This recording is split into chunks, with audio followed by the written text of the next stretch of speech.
On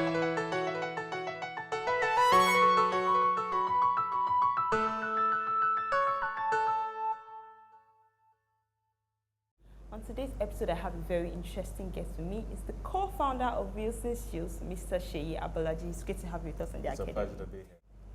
All mentioned, you need 100 million naira for this machine, or you need 150, or you need 50, or you need 50. Just crazy numbers at that time to us. They were very crazy numbers. And again, instead of like being discouraged, I was so excited when I left because I was thinking, wow, the smartest people, the people that know this thing, aren't my competition.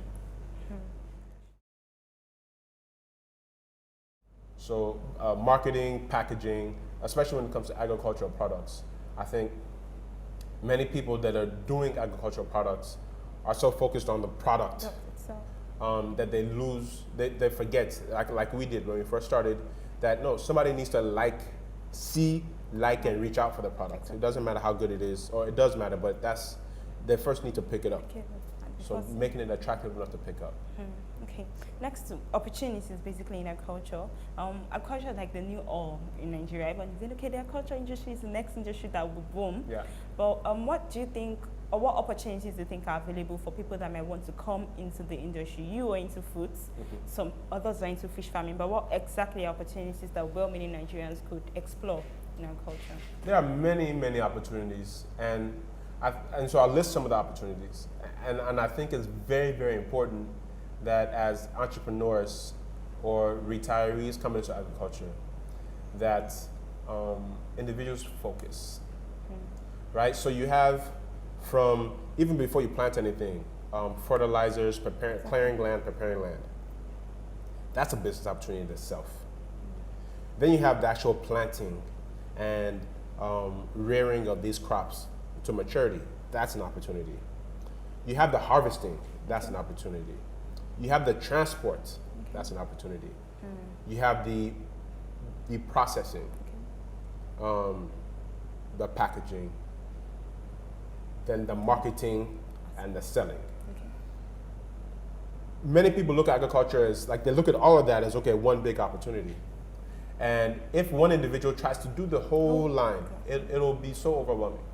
The reality of Nigeria today, with energy, electricity is getting better, but it's still far from where it can be to make things convenient for people. Transportation,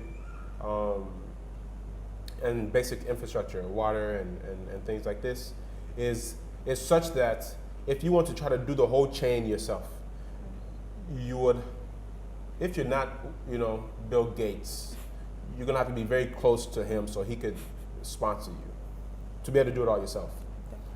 We chose to focus on processing, and that's why we were able to begin with 2009.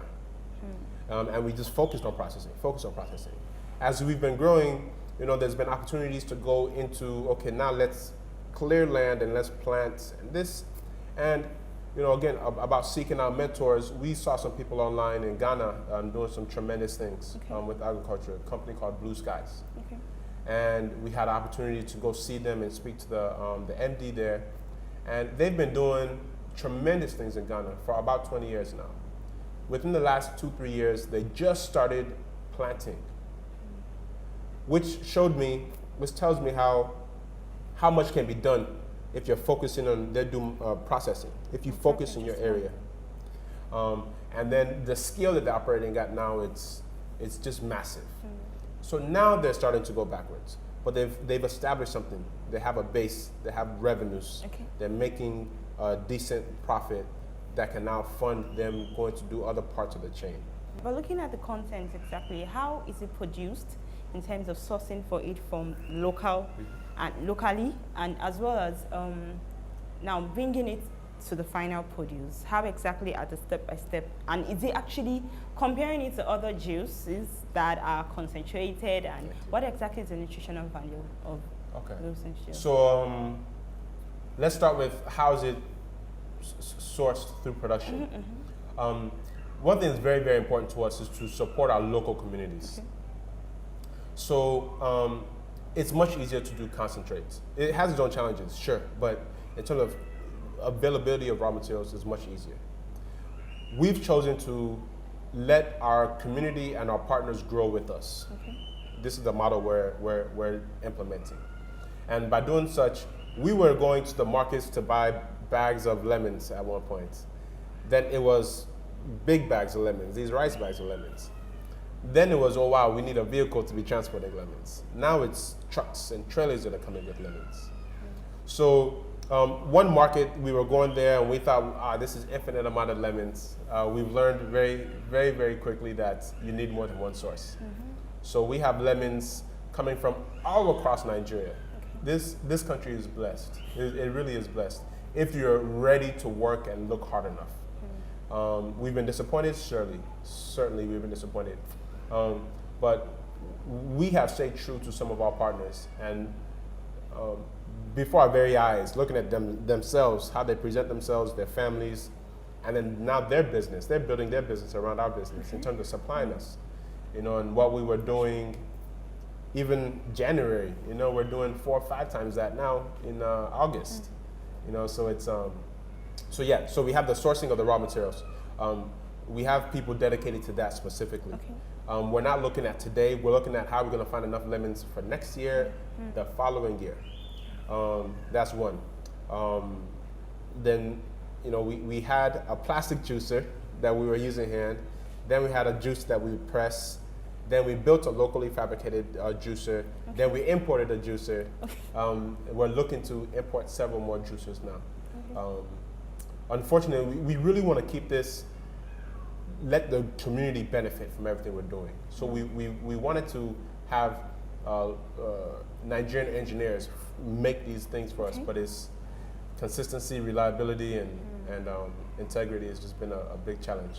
One of our overarching goals as an organization is we want to make healthy available and accessible to the masses. Okay. We're looking forward to a day with our input into this market that somebody could look at a fizzy drink and look at our product.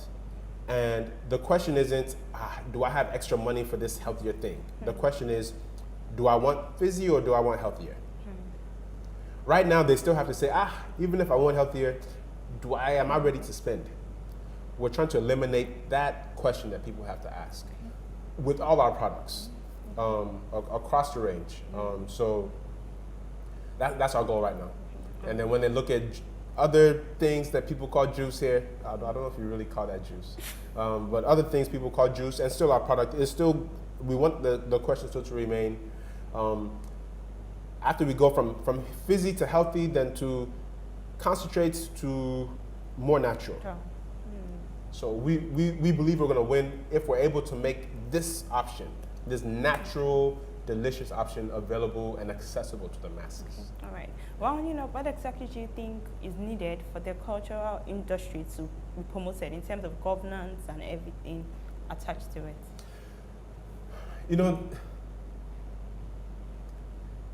So this is a funny question for me specifically because, and again, I look at my mother and father, and we moved to the U.S. when we were so young, and the challenges that we faced as a family there, I don't laugh, but I get a little saddened when people say, why would you leave there to come here? Because people there are working. People there are slaving. I don't even call it working. They're slaving to make ends meet. So the question you asked, I'm getting to is, so from that experience, from that background, and then combined with the racism and everything we were facing, and mom and dad saying, on top of all that, you will excel. It's been so ingrained into us that you don't look outside for assistance. You do what you can with what you have per time. You set a goal, and then you do what you can with what you have per time. And that doesn't mean you set lower goals because you don't have what you need. Exactly. No, you still set that goal. And then if it means instead of taking one big step, maybe you need to take half a step, but you need to keep moving forward, by all means. So we haven't really put much thought or much energy into what if the government, what if somebody or something outside would help this environment. Rather, we said because of this environment and everything that's not being provided for, that's where the opportunities lie. This is where the opportunities lie. Okay. You know, in the U.S., for example, where we came from, is you have to, before we even start our business, it's not $2,000 today is like $10. Minimum you'll raise. We just heard about a company that started 2 years ago doing something very similar to what we are in the U.S. They've raised over $50 million. We started with $10. You can't do something like this in the U.S. because of that environment. Now, if as an individual now I'm saying I wish the government would do this, local government comes here, state government comes here, it's amazing. Let me keep it very positive. It's amazing. If I was to put any energy, mental energy, into thinking what if something or somebody from outside assisted, we would still be in a kiosk saying, when things are better outside, we will go. So I maintain that even today, because of the situation in Nigeria, that's why there are so many opportunities for anybody that's willing to work hard enough, think creatively enough, and just has the persistence, the perseverance, that spirit that I will succeed no matter what. Right. Finally, what's next for Wilson's Juice? Are we looking at a new, maybe not lemonade this time, maybe orange juice, or what exactly are we looking forward to with Wilson's Juice? What's next for Wilson's? We're going to take over Nigeria. Right. We again, our mission is to make healthy, available, and accessible to the masses. And in that regard, so we started with lemonade. We still have 2 or 3 lemonade-related products. So we have lemonade, old-fashioned lemonade, right? So old-fashioned means freshly squeezed. Old-fashioned lemonade, because some people say, why not the new fashion now? Why not the old fashion? New fashion is concentrate. Old-fashioned, freshly squeezed lemonade.